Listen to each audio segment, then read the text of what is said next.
It's like I'm constantly serving detention. I'm in a class by myself. At the age of 18, I was drafted and went straight to the pros, the poems, the shows, and stages around the globe. I became one of the first of its kind when I inked a long-term deal with everlasting life, agreeing to give this world these pieces of my mind. When I stepped into the game, I changed it like Jordan, got people writing, trying to be the next Dwayne Morgan. I'm vital to the scene like the body's organs. There's a liver, the kidney, the brain, Dwayne, the skin, the heart, with every piece playing its part.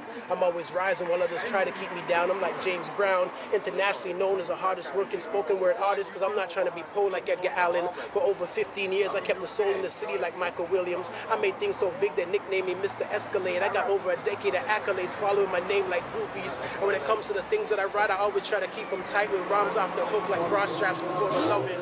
And to the so-called competition, come at me if you're willing. I got rhymes at home in my fridge, they're just chilling. I love y'all, Dwayne Morgan, Stone from Africa. Well, boom, Stone from Africa TV. We're here with Mr. Dwayne Morgan. How you doing, bro? Everything's good, man. How you doing? Good, man. Too bad. So, yo, man, you keeping busy, man. You're telling me about a book you're releasing, and what's going on with that?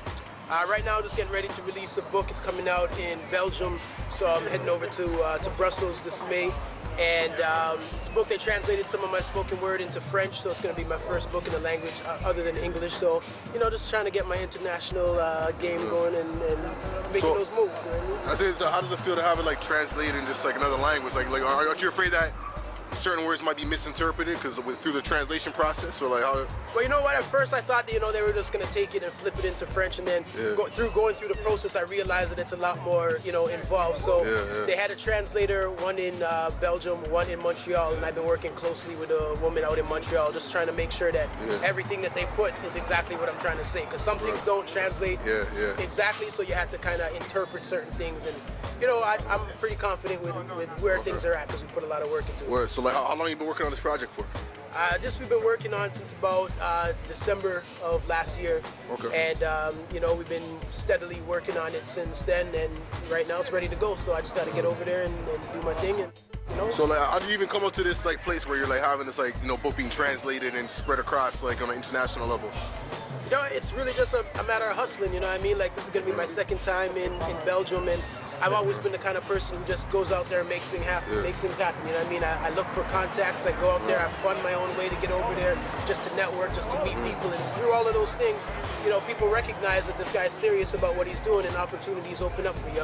I've never been one who sits around and waits for a handout. You know what I mean? I go and I make things happen, and I create the life I want to live, and I live. That's big, man. Okay, so I guess like for those who don't know, can you talk about Up From the Roots, like how that, I guess just like a brief history of how that began and why, I guess. I mean, Up From the Roots began in 1993, and it's a company that I started when I was still in high school. And I realized at the time that, I wanted to get on stage, I wanted to perform. I couldn't find a whole lot of stages to perform on. So I said, you know what, I got a lot of friends who are, very talented. Let me start putting on some events, giving them a platform to perform. And 16 years later, we're still doing the same thing, just looking for artists out there who have something to say, creating platforms and giving them that platform to showcase what it is that they can do. So how was this, I guess, like creating an outlet for other artists, like help you as an artist? Well, it's one of those things where, anytime you can be around other artists, you always feed off of the energy of other artists. You might be, at a hip-hop show like we're at tonight, you just hear something that somebody says, and it's like, yeah, I want to go, write a poem on that one line that you heard in the song, So it's constant inspiration when you're constantly around other creative people, and I think for me, I benefit just from constantly being inspired by the efforts of other people. Right. Yeah. I guess last question, what are some of the first things that come to mind when you hear Stone from Africa? For me, it's just a matter of just some young guys grinding, man, just trying to bring awareness to things that are going on in the city, things that are happening with young people. And it's just really a whole movement, not just based on one culture, but just based on one mindset, and a mindset around positivity. And anything that I see out there that's positive, I always try to support it as best as I can. So that's what Stone from Africa means to me. Big. So if people want to contact you, is there like a website that they can go check out if they want to hear some more poetry, or just get up to date with some of the stuff that you're into? Yeah, man, people can definitely hit up upfromtheroots.ca. They can just Google my name, Facebook, Twitter, MySpace, all that stuff, and try to stay on it, you know what I mean? So that's it.